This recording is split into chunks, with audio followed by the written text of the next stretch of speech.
in Matthew 24, when we drop down to verse 29 of Matthew 24, Jesus says, and he's talking about all these details to the disciples. He says, but immediately after the tribulation of those days, right? And then he talks about, let me just back up and park it there. But immediately after the tribulation of those days.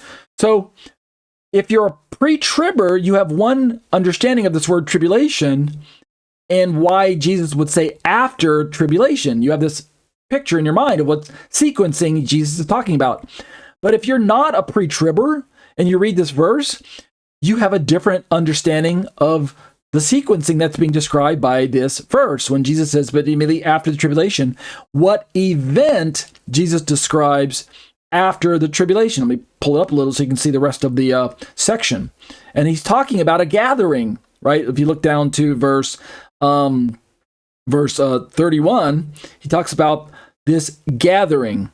So this is interesting because we're looking at one Bible verse and we're thinking, well, what does tribulation mean there? So going back to my notes here, this is just one example of this equivocal nature or this ambiguity that's created by words that are thrown around by people from a certain persuasion. Let's look at the second example, number 2. Mid-tribulational rapture beliefs can sometimes be a bit trickier. Some prefer to divide the 7-year period into a 3.5-year tribulation, quote unquote, and a 3.5-year great tribulation, quote unquote, with the rapture occurring right in the middle of the 7-year tribulation, quote unquote. Others, and we're still talking about mid-tribbers, others simply call the entire 7 years tribulation or wrath of God, quote unquote, with a midpoint rapture timed in accordance with explicit prophetic midpoint passages, quote unquote. So if we want to see what this looks like, we could go over to this representation of mid-trib, and we can see that according to this representation of their model, of their belief system, tribulation is the first 3.5 years, like I mentioned. Great tribulation is the second 3.5 years, and yet the rapture takes place at the midpoint pre-great tribulational. So it's not necessarily a mid-tribulation rapture so much as it's also a mid-great tribulation rapture. And yet, the way they describe their position, they can call themselves mid-trib, but they don't mean middle of the great tribulation is the point I'm trying to emphasize, right? Whereas other people, when they're talking about tribulation, they think of great tribulation. But the first two positions use the word tribulation in a very kind of overview, broad sense of the word when they say tribulation, post-tribulation, post-7-year tribulation, mid-tribulation, mid-7-year tribulation, and things like that. All right, let's keep going. Example number 3.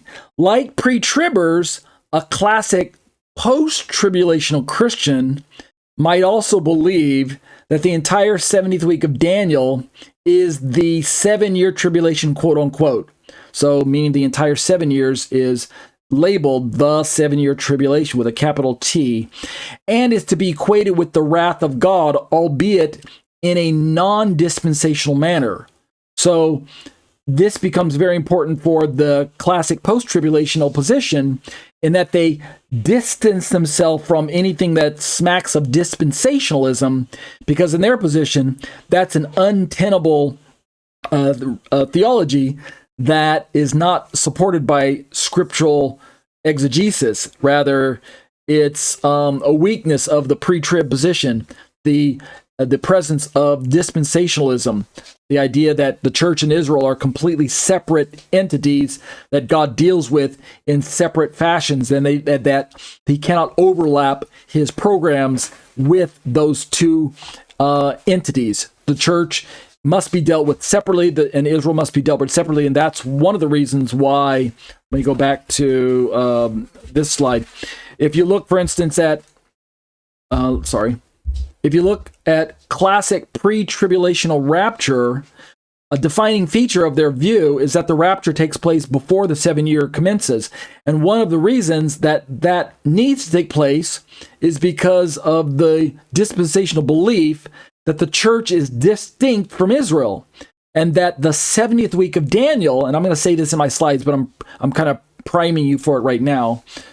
What the 70th week of Daniel is primarily for Israel.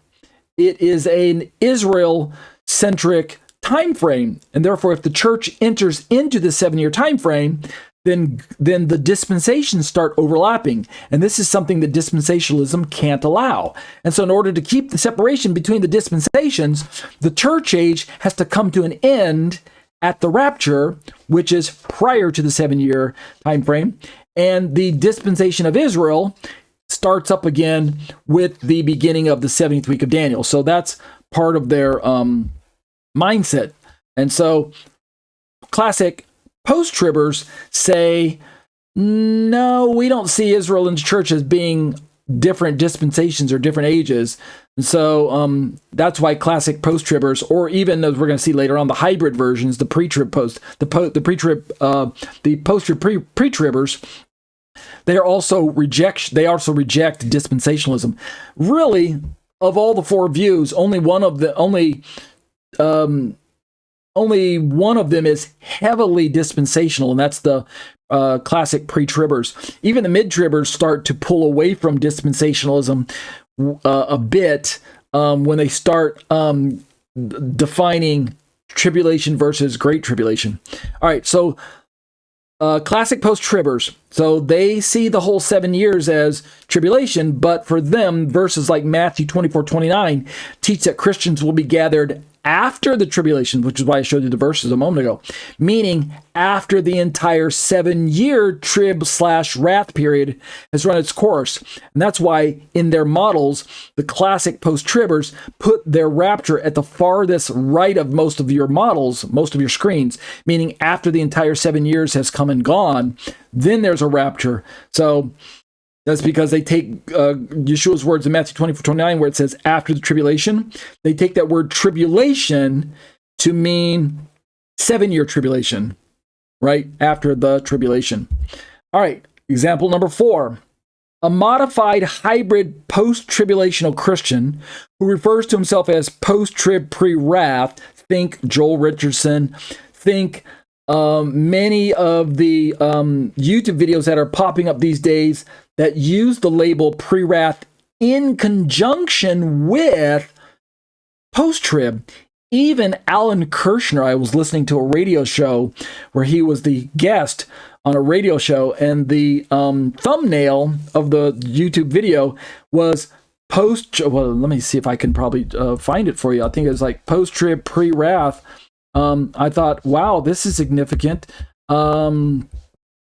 It's, give me a second. I want to see this view so I can see all of them.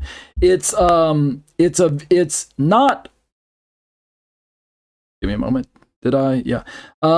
It's not usual that you would hear we pre-wrathers bring in the label post-trib, but Alan Kirshner's host did it, and Alan Kirshner's the guest, didn't seem to deny it, didn't seem to have a problem with him referencing or labeling a pre-wrather as a post-trib pre-wrath. I'm trying to find the image for you because I thought it was significant, so I apologize. I didn't have this pulled up earlier, but I do want you to see it. It'll just jump out to me here in a moment. May have to edit all this in post-production and take it out. Maybe, maybe not. We'll see. I'm fine scrolling through all my images to let you see them. These are images that end up showing up in my studies anyway. So, wow, yeah, didn't find it there. I guess I'm not as yeah, I thought it was under. Give me a second. I'm gonna try the timelines version. I'll start at the bottom this time. Give me a moment. Patience. Yeah, there it is. Post-trib pre-wrath eschatology. And this is the thumbnail to a YouTube video where the host brought Alan Kirshner on as a guest, and they talked about, the show was about pre-wrath, but the thumbnail was post-trib pre-wrath. And Alan Kirshner's not a post-tribber, he's a pre-wrather. But I'm not putting all of my eggs on the basket of the thumbnail. The point I'm trying to make, And so let me go back over to this slide in my presentation. The point I'm trying to bring to your attention is that these days, the modified post-tribbers who like to bring the label Prewrath in alongside of their label post-trib are beginning to recognize that there are a good number of passages that lend support for a rapture / resurrection that takes place prior to the wrath of God. And so this is the method that God's going to use to rescue his bride from the intense persecution that Antichrist is pouring out in the day. In other words, classic post-tribbers such as Doug Moo, I believe he's a classic version, they would postulate that God is going to shelter us in place throughout the entire wrath period, or that God will somehow make it so that Antichrist can't touch us. In other words, we go through the wrath, but we're not punished by the wrath somehow, similar to what happened in Goshen, right, in Egypt, in the plagues.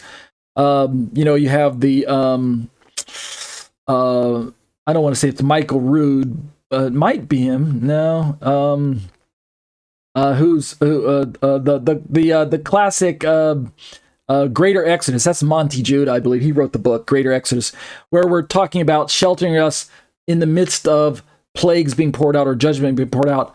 The point is, the modified hybrid model of post-tribulational rapture belief systems bears a striking resemblance to my own classic pre-wrath position, where two defining features of our position, I got to show you this so you know what I'm talking about. Two defining features of our position as pre-wrath is that the rapture takes place prior to the wrath of God, thus our name pre-wrath. But also, if you look at the screen, you can see that our position takes place post-tribulationally as well. So this is important it's becoming more important. It's always been important to say post-trib for the modified hybrid version of the post-tribulation people. It's actually always been important to say post-trib from a classic version as well.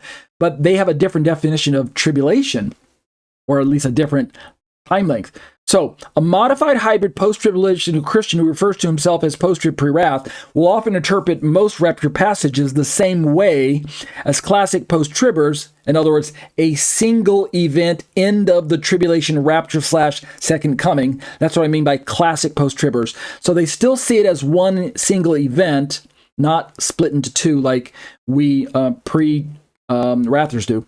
But I go on to say that when they get to 1 Thessalonians 5:9, they see this as exempting Christians from the wrath of God only, not from great tribulation, quote unquote. So the modified hybrid version sees Christians going through tribulation, but can pull them out of wrath of God. And this kind of separates these modified post-tribbers from their classic post-tribber counterparts. Those classic post-tribbers are the ones who say that the church goes through all of the bad stuff, all of the tribulation, all of the wrath, which are conflated terms anyway in their minds. So it's not necessary to draw distinctions per se.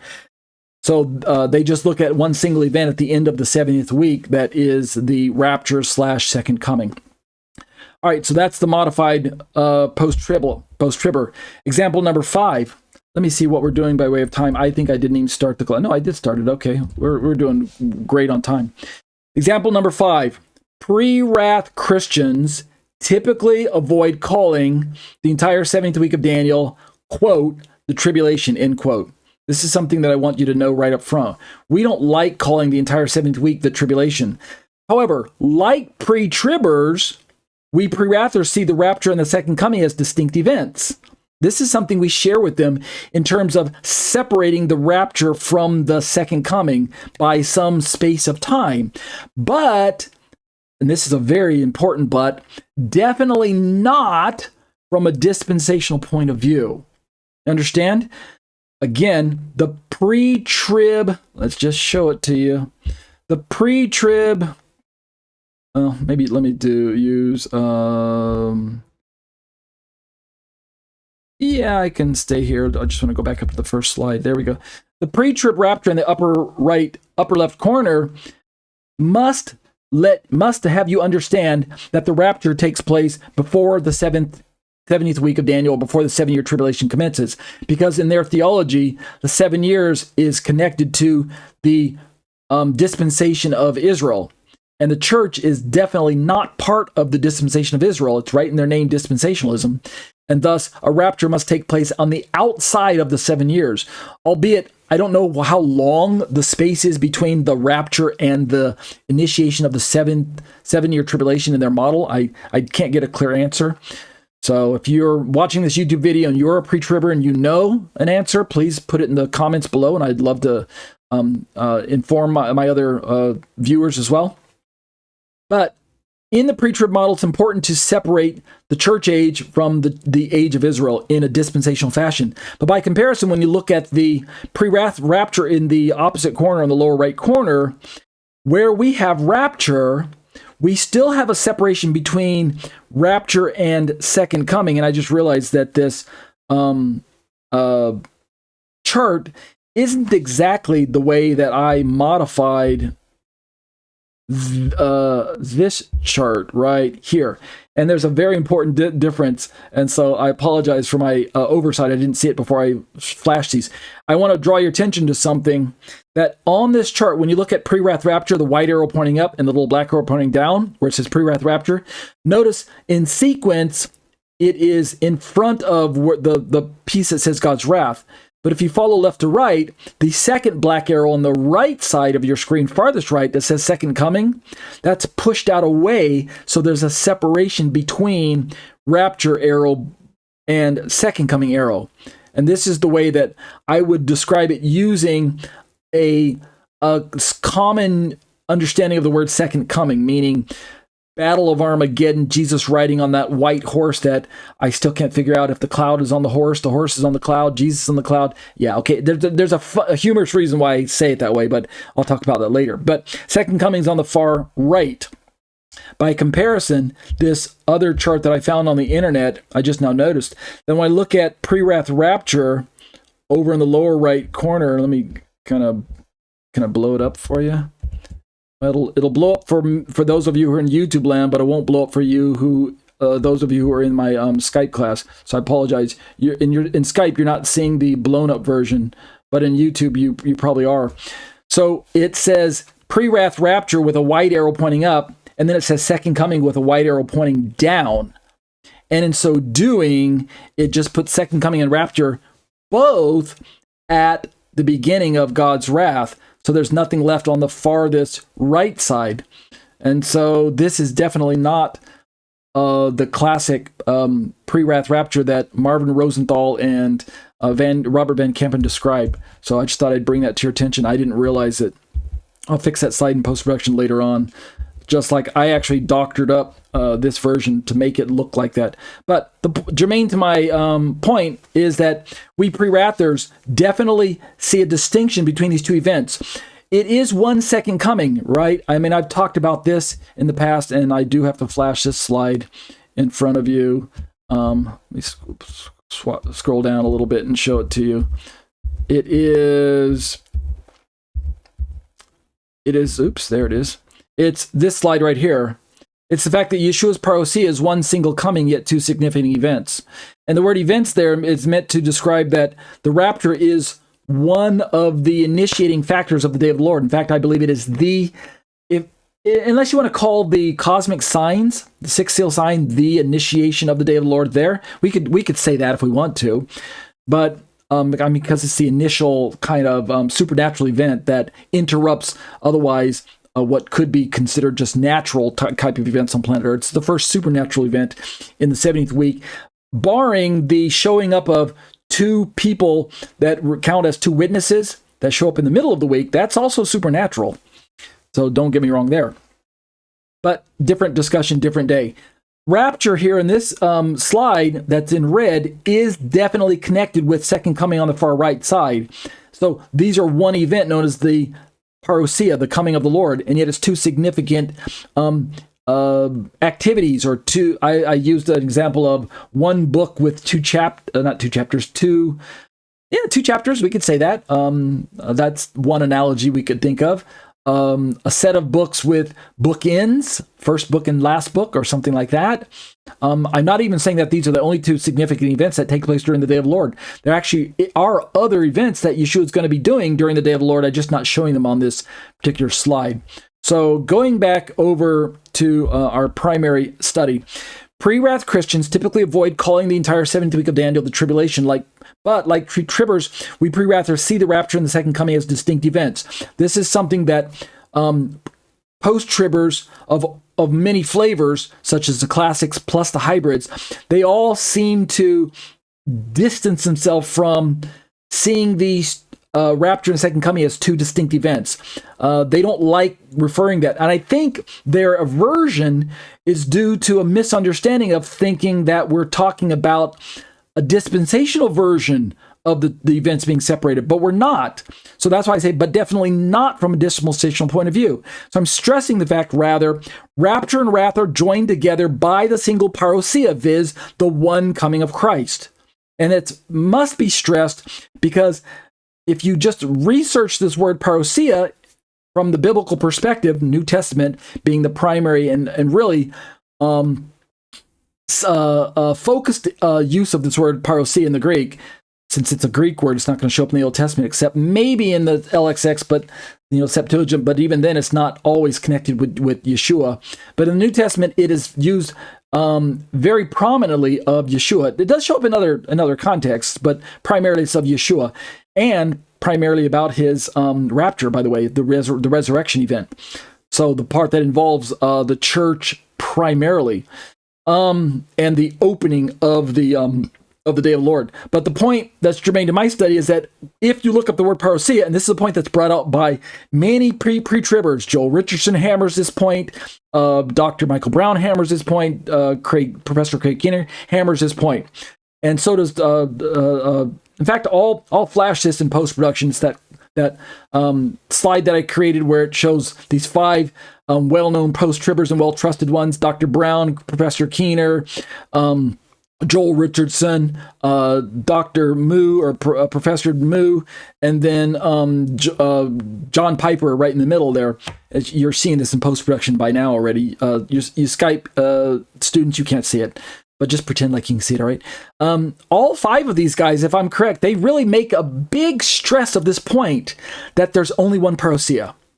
There's only one. There's only one coming of Christ. I can only see one. Therefore, when they read passages in the Bible that talk about the rapture, they say that's the coming. And then when they read passages that talk about that seem to be second coming leaning, like Armageddon language, or Jesus riding on that horse. The guys have the horse, it's always messing me up, right?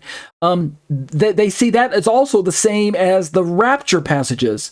And I'm like, why do we have to say that? Read at face value, they're not the same events, but they think that maybe I'm talking about these events as if I'm a dispensationalist. And I'm saying, no, we pre-wrathers are not dispensationalists. We are not saying they are two separate, disconnected events. We are saying they are connected as bookends to this one single event known as parousia, one coming of Christ. All right, I think I've hammered that point. Let's keep going. Example number 5, continue. Let me look at my timer. All right, just want to be aware.